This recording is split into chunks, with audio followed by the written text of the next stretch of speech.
عامر مجھے چاہتا تھا۔ ہم بچپن سے ایک گھر میں ساتھ پلے بڑھے اور کھیلے۔ میں دل سے اس کو پیار کرتی تھی اور اپنے دکھ سکھ دل کی ساری باتیں اسے بتاتی تھی، مگر لبوں سے کبھی اقرار نہ کیا۔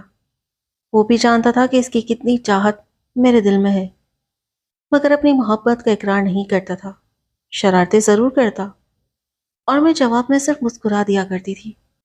ہمارے رشتے میں چچا چچی، پھوپھیاں خالائیں بھی رکاوٹ کا پہاڑ بنے ہوئے تھے۔ سب کو اپنے اپنے بیٹوں کے لیے میرا ہی رشتہ درکار تھا۔ سمجھ میں نہیں آتا تھا کہ مجھ میں کون سے سرخاب کے پڑ لگے ہیں۔ بس میں ہنسمکھ تھی، سب سے اپنائیت سے ملتی، ہر کسی کی عزت کرتی تھی۔ میں خوبصورت تھی اور بھی کہتے تھے کہ یہ لڑکی بڑی صابر ہے، کبھی کسی کا گلہ شکوہ شکایت نہیں کرتی، کسی کی برائی نہیں کرتی، چپ رہتی ہے۔ شاید یہ باتیں ان سب کو پسند ہوں، مگر عامر نے بھی ہمت دکھائی اور آخر اپنے والدین کو منا ہی لیا، جو رشتہ داروں کے دباؤ میں آئے ہوئے تھے۔ مجھے کہلوایا کہ روبینہ، جو ہی میری والدہ رشتہ طلب کرنا ہے، اپنی امی سے کہنا کہ شرطوں وغیرہ کی کوئی بات نہ کریں، فوراً منگنی کی تاریخ مانگ لیں۔ اس پیغام کے ایک روز بعد تائی جی رشتہ طلب کرنے آ گئی۔ وہ مٹھائی انگوٹھی ساتھ لائی تھی۔ انہوں نے پوچھا کوئی شرط ہے؟ امی نے جواب دیا کوئی شرط نہیں۔ اپنوں سے کیسی شرط ہے؟ اسی وقت تائی نے میری انگلی میں انگوٹھی ڈال دی، جس پر میرے اور عامر کے نام کے پہلے حروف تھے۔ تائی چلی گئی تو امی نے پوچھا تم راضی ہو نا اس رشتے پر؟ میں نے ہاں کہہ دی۔ ماں کو میری مرضی کا علم تو تھا، پھر بھی اندیاں پوچھنا ایک شرعی مسئلہ تھا۔ وہ انہوں نے پورا کیا۔ ان دنوں گرمی کی چھٹیاں تمام ہونے کو تھیں۔ ہفتے بعد اسکول کھل گیا۔ ہم اسکول گئے تو یہ بری خبر سننے کو ملی کہ ہماری پیاری سائنس ٹیچر کا انتقال ہو گیا ہے۔ وہ مجھے بہت پیاری تھی، ہم سے شفقت سے پیش آتی تھی، پڑھائی میں کوئی مسئلہ ہوتا بار بار سمجھاتی۔ اس خبر سے میں بہت ہرٹ ہوئی۔ میں حساس لڑکی تھی، جس سے لگاؤ ہوتا صدقے دل سے اسے چاہنے لگتی تھی۔ میڈم عارفہ کی موت کا غم ایسا لگا کہ اسکول جانے کو دل نہ کرتا۔ تبھی میں نے اسکول جانا چھوڑ دیا۔ پرنسپل صاحب نے امی کو بلوایا، میں بھی ان کے ساتھ گئی۔ ظاہر ہے پرنسپل نے بلوایا تھا، جانا ہی تھا۔ انہوں نے پوچھا اسکول کیوں نہیں آ رہی روبینہ؟ اس سے پوچھئے، میری ماں نے جواب دیا۔ میں نے بتایا کہ میڈم عارفہ کے دکھ کی وجہ سے اب پڑھائی سے میری دلچسپی ختم ہو گئی ہے۔ تب انہوں نے سمجھایا کہ کچھ دن بعد تمہارے میٹرک کے پیپرز ہیں، تم غافل مت بنو۔ انسان کی جان اللہ کی امانت ہوتی ہے، اس کی مرضی جب واپس لے لے۔ ہمیں حق نہیں کہ اس پر اتنا واویلا کریں یا زندگی کے اہم کاموں سے منہ موڑ لیں۔ تمہیں کل سے اسکول آنا ہوگا۔ میری ہم جماعت لڑکیوں نے بھی مجھے خط لکھا کہ پلیز روبینہ اسکول آ جاؤ، دل نہیں لگتا تمہارے بغیر، کلاس میں کوئی شرارت کرنے والا بھی نہیں رہا ہے۔ اچھا، اگر نہیں آنا تو مت آؤ، مگر اپنے لمبے بال کٹوا کر بھیج دو، اور تم ٹینٹ کروا لو، قسم سے بڑی پیاری گڑیا سی لگو گی۔ وہ ایسے خط بھیجتی کہ میں اسکول چلی گئی۔ میٹرک کے امتحان شروع ہو گئے۔ جس روز آخری پرچہ تھا، اس سے اگلے دن میری بہن کا نکاح تھا۔ وہ شادی کے بعد اپنے دلہا کے ساتھ لندن چلی گئی۔ میں اپنی بہن کے بغیر اندر سے ٹوٹ پھوٹ گئی۔ کزنس کہتی روبی اداس پھرتی ہے، پھول سے خوشبو جدا ہو گئی، اب یہ کیسے جیے گی؟ ایسی باتیں مجھ کو رلا دیتی تھیں۔ بہن کی شادی کے بعد میں ہر وقت اپنے کمرے میں رہتی، کسی سے ملتی اور نہ بات کرتی۔ مجھے چپ سے لگ گئی تھی۔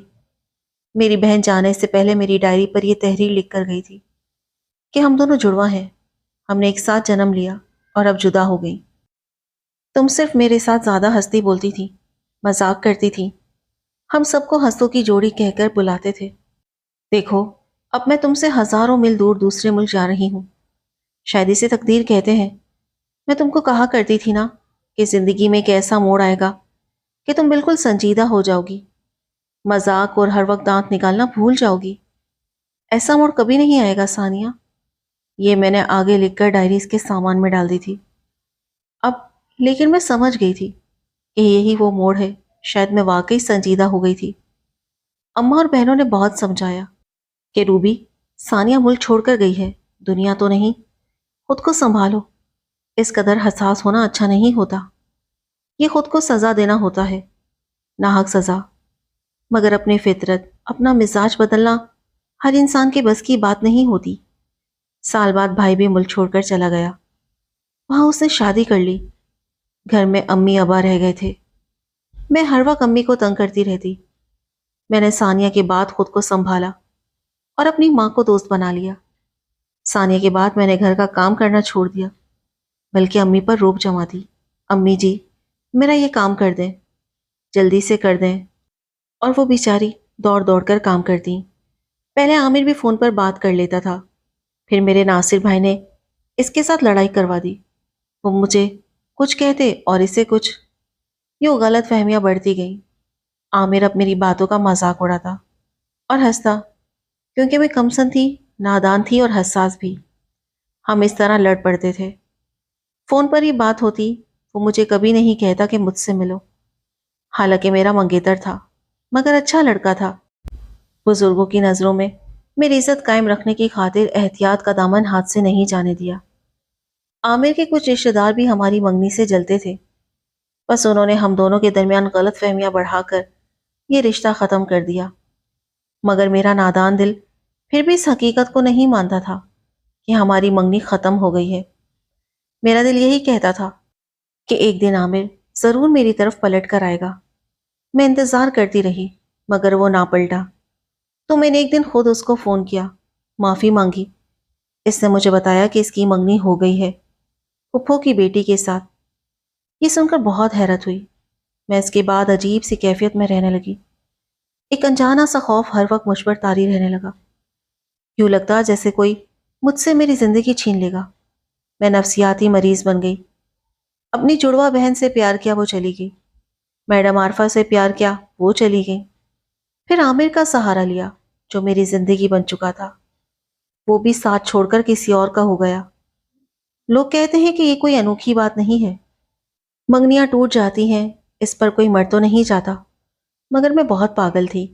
بیٹھے بیٹھے رونے لگتی اور کبھی بیٹھے بیٹھے ہنس پڑتی۔ سب کہتے اس پر سایہ ہو گیا ہے۔ ماں کبھی دم کرانے بھی لے جاتی اور کبھی کسی ڈاکٹر کے پاس لے جاتی، کہتی تم خود کو سنبھالو، ایسا سوچو کہ عامر کی منگنی کسی اور سے ہوئی ہے، مگر اس لڑکی سے اس کی شادی تو نہیں ہو گئی۔ میں تمہارے تایا سے بات کروں گی، وعدہ کرتی ہوں میں تمہاری شادی عامر سے ہی کرا دوں گی۔ لیکن ماں کی باتیں دل کو نہ لگتی۔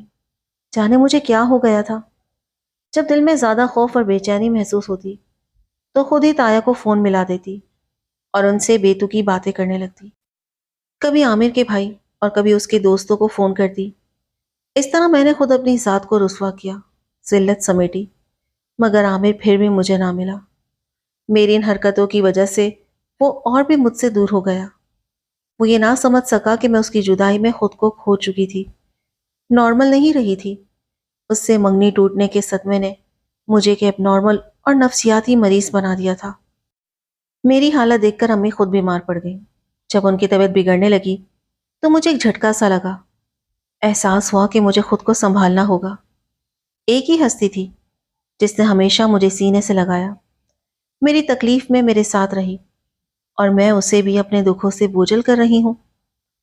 ماں کی دیکھ بھال کرنے والا کوئی نہ تھا، میں ہی ان کی خدمت کر رہی تھی۔ مجبوری میں خود کو سنبھالا، ان کے سامنے خوش نظر آنے لگی، ہنستی مسکراتی، ان سے اچھی اچھی باتیں کرتی، حالانکہ دل اندر سے ٹوٹا ہوا تھا۔ یہ باتیں میرے ذہن میں خود بخود آنے لگی تھی، جیسے میری اصلاح کے لیے ماں کا بیمار ہونا ضروری تھا۔ پھر ایک دن امی نے مجھ سے کہا، اگر مجھ سے پیار کرتی ہو تو میرا کہنا مانو اور خدا سے سچا پیار کرو، اللہ کی رسی کو مضبوطی سے تھام لو، وہی دکھوں کو دور کرنے والا ہے۔ بس پھر میں نے خدا کی طرف رجوع کر لیا۔ 5 وقت نماز پڑھنے لگی اور کافی دیر تک مصلی پہ بیٹھ کر دعائیں کرتی۔ ماں شوگر کی مریضہ تھی۔ جب ان کی حالت بگڑنے لگتی تو میں دوبارہ ان کے سامنے مسکرانے لگتی تاکہ وہ پریشان نہ ہو۔ وہ سمجھتی کہ میں اپنے سب صدمے بھلا چکی ہوں، اور مجھے خوش دیکھ کر خود بھی حشاش بشاش نظر آنے لگی۔ میرے رشتے کی باتیں دوبارہ ہونے لگیں۔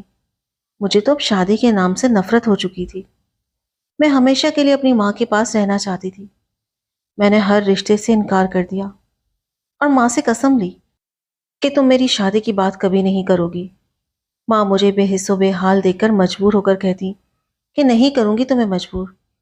ماں کی نظر میں سنبھل گئی تھی، مگر میرا دماغ ہر وقت عامر کے بارے میں سوچتا رہتا تھا۔ میں نے اسے فون کرنا بھی چھوڑ دیا تھا۔ یوں 1 سال گزر گیا۔ اس کا کچھ پتا نہ تھا کہ وہ کہاں ہے۔ ایک ہی شہر میں رہتے ہوئے ہم ایک دوسرے کے حال سے ناواقف تھے۔ ایک دن امی کی شوگر بہت زیادہ ہو گئی، حالت بگڑ گئی۔ انہیں لاہور لے جانا پڑا کیونکہ ماموں وہیں تھے۔ ماموں ذات نے امی کو اسپتال میں داخل کرا دیا۔ میں ان کے ساتھ رہتی تھی۔ وہ کہتی کہ روبینہ اب ضد چھوڑ، ابو اور بہنوں کو تنگ نہ کر، خود کو سنبھال کر رکھ۔ تایا تائی عامر اور اس کے دوستوں کو ہرگز ہرگز فون مت کرنا، اسے تمہاری اپنی سبکی ہوگی۔ اگر تم شادی کر لیتی تو مجھے مرتے وقت سکون ہوتا۔ اب یہی ڈر ہے کہ تم میرے بعد بکھر جاؤ گی۔ میں جواب دیتی کہ آپ ٹھیک ہو جائیں گی تو میں شادی کر لوں گی۔ آپ مرنے کی باتیں نہ کریں، کتنا کٹھن وقت تھا۔ بیٹوں کے ہوتے ہوئے میں دیوانوں کی طرح اکیلے اسپتالوں میں پھر رہی تھی۔ بس ایک ماموزاد شیراز میرے ساتھ تھا۔ وہ کہتا تھا کہ روبینہ خدا را کچھ کھا لو ورنہ ابھی کھڑے کھڑے گر جاؤ گی۔ ماں اب مجھے کچھ نہیں کہتی تھی۔ مجھے دیکھ کر بس ان کی آنکھوں سے آنسو بہنے لگتے تھے۔ تب میں کہتی کہ ماں میرے لیے تمہیں ٹھیک ہونا ہے، میں تمہارے بغیر اس دنیا میں اکیلی نہیں رہ سکتی، مجھے اکیلا مت چھوڑ جانا۔ بھائی باہر کے ملکوں میں تھے، میں اکیلی رات کو بھی میڈیکل اسٹور پر انجیکشن لینے جاتی، دوائیں لاتی، نہ کھانے کا ہوش تھا نہ کپڑے بدلنے کا، منہ ہاتھ تک نہ دھو پاتی تھی، پاگل لگنے لگی تھی۔ لاہور کی گرمیاں، اتنی دھوپ کہ اپنا سایہ بھی جلنے لگتا تھا۔ میرے پیروں میں چھالے پڑ گئے تھے۔ ایک دن ڈاکٹر نے ماموں کو بلا کر کچھ کہا۔ ماموں نے مجھے کچھ نہیں بتایا اور ہم امی کو اسپتال سے گھر لے آئے۔ مجھ سے نہ سویا جاتا تھا نہ چلا جاتا تھا۔ میری باقی بہنیں اپنے گھروں میں بچوں کے ساتھ مصروف تھیں۔ وہ نہیں جانتی تھی کہ ماں کس حال میں اور کتنی تکلیف میں ہے۔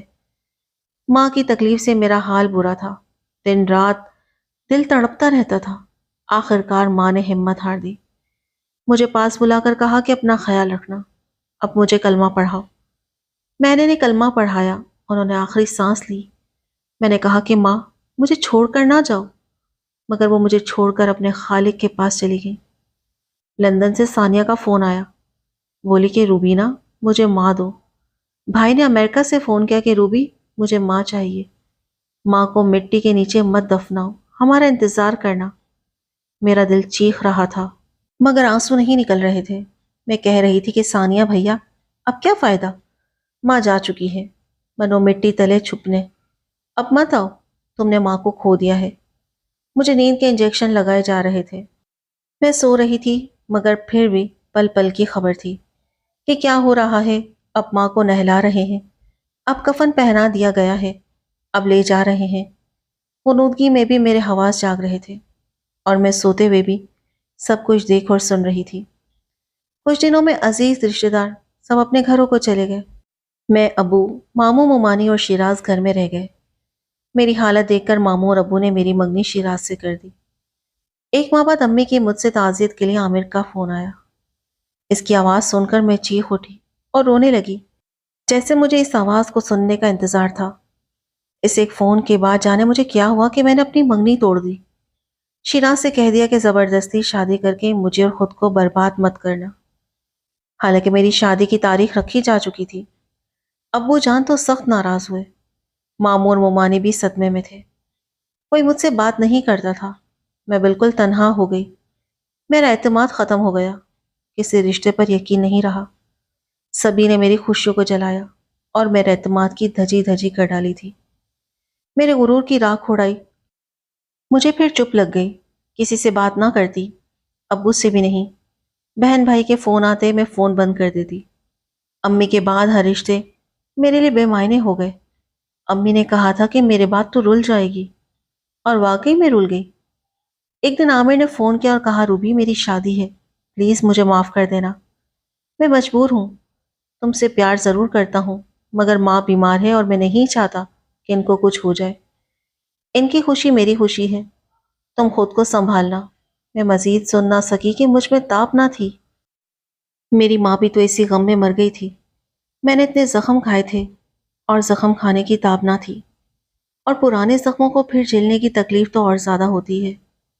ماں کے بعد اگر کسی کو اپنا سمجھا تو وہ عامر تھا۔ اس نے فون کیا تو کس موڑ پر؟ ہر موڑ ہی جدائی کا تھا۔ میں نے 8 سال اس کے انتظار کا صبر کیا اور بہت کچھ کھو دیا۔ مجھے خوشی تھی تو بس یہی کہ میں نے کبھی عامر کی کوئی خوشی نہیں چھینی تھی۔ ابو کی وفات کے بعد میں نے ایک فلاحی ادارے میں ملازمت کر لی۔ بوڑھی عورتوں کی دیکھ بھال کر کے مجھے سکون ملتا تھا۔ میں سمجھتی تھی کہ یہ بھی تو کسی کی مائیں ہیں، ان کی بھی اولادیں ہوں گی، نہ جانے وہ کہاں ہیں جو یہ اتنے اکیلے ہو گئے ہیں۔ دعا کرتی ہوں کہ خدا کسی کے دل میں کسی کے لیے سچا پیار نہ ڈالے، ورنہ اتنی بڑی دنیا میں اکیلے رہ کر جینا پڑتا ہے۔